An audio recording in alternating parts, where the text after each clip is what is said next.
Достар, бүгін біз қолжетімді бағада сумка в роддом жинадық. Соған қысқаша обзор жасап кетейік. Ең алдымен балаға және анаға арналған косметикалар салдық. Ол бірінші құрғақ рулон салфетка, міндетті түрде анаға арналған подгузник, пеленкалар, Хаггис фирмасынан балаға подгузник, прокладка Тайна фирмасынан бюстгальтерға арналған вкладыш, влажная салфетка, ватные палочки құлаққа, сәбиге арналған сабын және де ватный диск.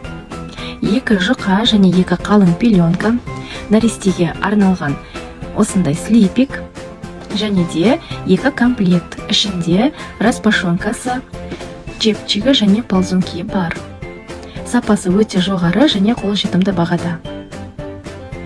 Балаға арналған сарапка мен екі жылы шұлық.